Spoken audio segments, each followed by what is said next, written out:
Landmines and jellyfish, welcome back to Knives, I guess, and you can fit so much spaghetti in this video. That's a throwback joke.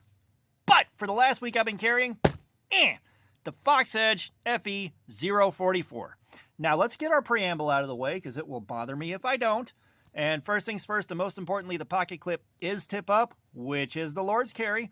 We have got a rather oblong lanyard hole here. We have got a steel frame lock with a single olive wood show side scale. We got a flipper tab. Let's flick the bean. And we got 3.75 inches of titanium nitride coated HCR13 MOV steel. Now, I am redoing this video because the last time I did this, I misidentified this as a tip down carry. Now, one, I'm tired, and two, I dislike this knife so much that I didn't even pay attention. A user by the name of Irate Zombie Man pointed this out. Thank you for that. I actually do appreciate it because I really borked that one pretty bad. But, you know, this thing, it ain't good. It is so ain't good. Like, this thing reeks to high hell of gas station knife. All right, the petrol chlorians are strong with this one. So, this came from a battle box, and it was a gift from Bushcraft Outdoors. Thanks, I hate it. Let's take a second to thank him in the comments for giving me a knife that the light of God will never shine upon. And, you know, it came out of a battle box. So you go to BattleBox's website, and it says $24.99 for this knife. I said it before. That's like $18, $19 too many. And I am not even joking when I say that. This is at best an $8 knife on a good day. You know, especially like if we completely ignore the Ozark Trail dropout and that weirdness, and we go in just comparing it to the Harbor Freight Gordon flipper tab knife. That thing, HCR13, but orders of magnitude better. Orders of magnitude nicer to use. Orders of magnitude nicer to carry. And so this thing got a split. It spent a lot of time in the pocket and a lot of time on the hip and the waistband. So in the waistband, it was okay until it wasn't. For some reason, it would be sitting just fine, and then out of nowhere, it would start digging and hot spotting like crazy and got super uncomfortable. And I would have to completely remove it from the waistband and put it in somewhere else, and then it was okay again for a while. It didn't seem like it should have done that with the first few hours of carry, but yeah, like I had in my notes written down, inoffensive in the waistband, and then boom, it became incredibly uncomfortable, so I moved it and it was fine again for a while. Just wow. Now in the pocket, this thing was a pain in the left ass. Not the right one, but the left one. As badly as this is faceted right here, trying to reach over this to get anything out of there around it was just uncomfortable. I mean, those are fairly pokey right there. And, you know, getting under here was also difficult. You know, the scales are kind of far apart. They're not really that well chamfered on the inside here. You know, they're okay, but they're not great. But, I mean, it hung up on everything. And, it was not a joy to carry.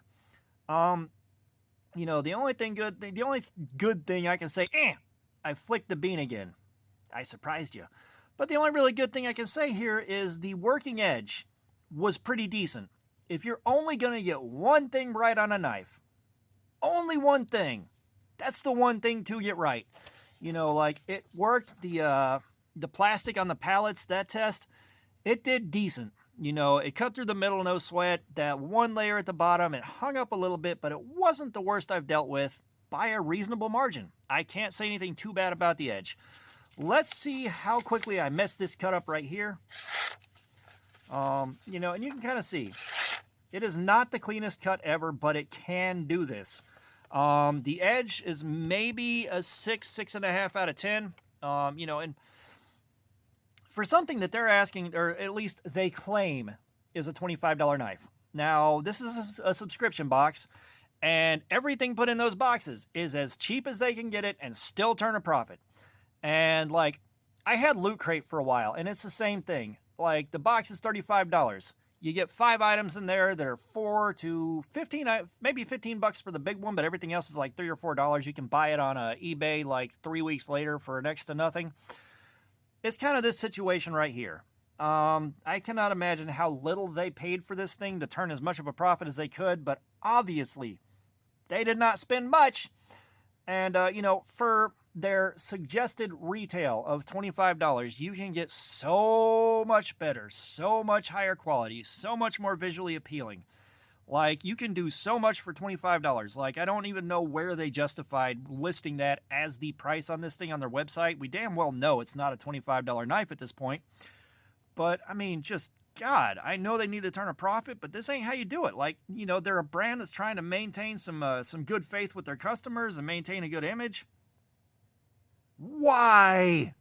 Just why? Like, I have 17 questions, and all of them are why. You know, like, if this thing had cost $8, I would understand what I'm looking at here. I would get it, you know, but seriously, for part of a subscription box like that, because I don't think those things are very cheap, this was not a good thing to throw in there. Like, Bushcraft Outdoors said he was mad as hell when he got that out of the box. And, like, when he hit me up, he's like, I got some knives from BattleBox that are trash. Like, they're absolute trash. I'm going to let you have them on the way to Blade Show. And, like, we have handled a lot of just trashy gas station grade or below knives on this channel. You know, we have played around with a lot of stuff, seeing either just how bad things can be or whether or not we found a diamond in the rough. So I thought, yeah, this ain't going to be that bad. You know, his standard's a little bit higher than mine. He's a little bit more highfalutin, you know, a little bit more bougie, if you will. So, you know, I figured it can't be that bad, especially not for this channel right here, with as low as we keep our property values. No! I was thoroughly impressed with how bad both of the knives were. Like, this is every bit as bad as that Revo Canyon, but, like, at least the Revo Canyon didn't have a ton of lock rock on it, and it was less uncomfortable to carry and work with. And the visuals, like, at least that looked kind of fun, you know. This thing does not have looks going for it. It does not have comfort going for it. It does not have, like, good blade stability going for it. And if memory serves, like, the grind on this isn't exactly the same on both sides. This bevel's a little bit smaller than this bevel. And, you know, like, again, for like an $8 knife, I could forgive that. But once you start hitting, like, you know, $25, it's like you start expecting a lot better in this day and age. Like, it is one hell of a time to be a knife guy. And, I mean, just for the love of God, this thing sucks. Like, one of the most telling and damning things about this is, like, we're knife guys here, obviously. And when I say this, you're gonna get it. But I didn't even want to fidget with this thing. All right, when I came home from work, I threw it in its corner, and I did not want to pick it up and play with it. And for a knife that's new to you that you don't want to fidget with, that is impressively bad. You know, at least the Revo Canyon, I had some fun flipping it open and closed and kind of getting used to that button lock, which I never got used to. But this? Really? Like, it wasn't even worth sitting there flipping it open and closed. You know, even when the wife walked out of the room, because, like, the pile of knives that I had in the backlog, a lot of them were sitting next to me on the bed so that they were segregated from everything else. And I finally got tired of dealing with that and put them in a box and brought it down to the war room. So this was the only knife I had sitting there. You know, I could have reached into the drawer next to the bed and dug out one of the good ones, but, you know, like, I just threw this there and I didn't even fidget with anything. You know, I picked it up a couple times and tried to fidget with it. I'm just like, this sucks, and put it back. Like, that is just, for me, that is something that is truly impressively bad right there.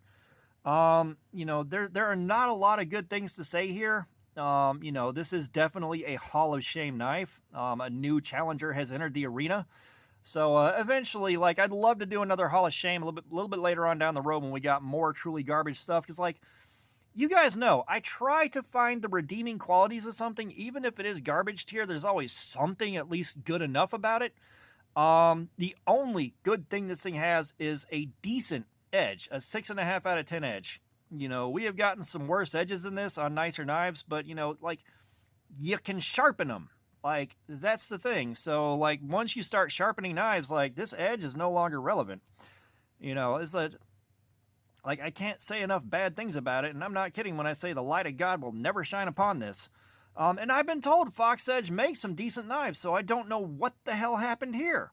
Like, I guess whoever designed this, just they had their phone in their hand watching their mom's OnlyFans, and then they're like, oh my God, I gotta get in the shower with my dad. I was supposed to do that 20 minutes ago, and just left halfway through this thing. Like, I don't get it. You know, like I said, we've handled a lot of garbage knives and a lot of really, really low-end gas station knives, and this bad out of that's a rarity. Like, I think Bud K might be ashamed of selling this thing. It is just, oh. And I mean, that's the thing, is like the mark of the beast is all over this thing. So like I have trawled the low-end listings looking for stuff for the Super Budget Showdown, looking for stuff for Temugeddon, trying to find, like I try to find those diamonds in the rough. Like, my ideal video is finding a $15 knife that is well built, very well built. The ergonomics are good. The blade is decent steel. Like the blade might be like D2 or at least good 18 ACR 13 with a good grind on it and bearings and smooth action. Like trying to find a $15 gem, we're probably not going to beat the Ozark Trail Dropout. Let's be honest. We're not going to beat that anytime soon. I would love to beat that sometime soon, but stuff that, could be as good or better than the Harbor Freight Gordon knife. I love finding stuff like that. And we end up with a lot of this stuff. And like, when you see a pocket clip like this is the, there's one pocket clip that's worse than this to find on a knife, when you're looking, but this is one of the hallmarks of a cheap garbage knife is the pocket clip being set up like this. That is 100% gas station pocket clip. And then, of course, you got the single scale on the show side. Like, they were pinching so many pennies that, about 2 cents worth of olive wood was just a bit too much. And I mean, those are some of the worst things. Like, if you see those on a listing or in the pictures, just steer clear. Like, those are the mark of the beast, and you're not going to have a great time with it. Normally, I would dodge stuff like this, like my life depended on it, because I know, like, I have learned, especially, like, if I see this pocket clip in a picture, if I'm buying it, it's so we can do a video with a terrible knife on purpose. Other than that, I'm skipping it. I'm not dealing with it. So, that's what this thing is. I flicked the bean again. I surprised you. But, as I am so glad this week is over. I am ready to carry something nicer, and we don't get to pick this week's knife on the live stream.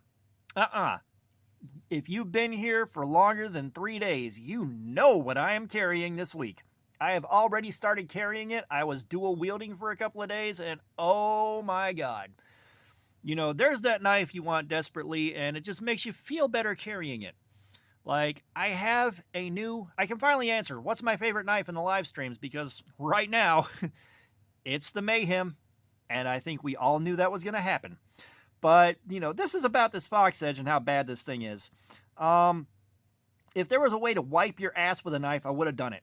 So, that's what I got to say about this thing. All that being said, thanks for looking at my crap. Subscribers, you guys are awesome. Y'all keep coming in. I appreciate you so much. You have no idea what you guys are doing for me. And if you haven't subscribed, please do. I am on the absolute precipice, the very cusp of the giveaway video. I've got 4 knives to give away, so get yourself in the door. Try to win yourself a knife. Comments, I love some feedback. Let me know what you think about this garbage right here. And because I love the feedback, again, Ray Zombie Man, thank you so much for correcting me on that, because I would have felt really stupid letting that ride any longer than I did. Thank you. But all that being said, y'all have a nice day.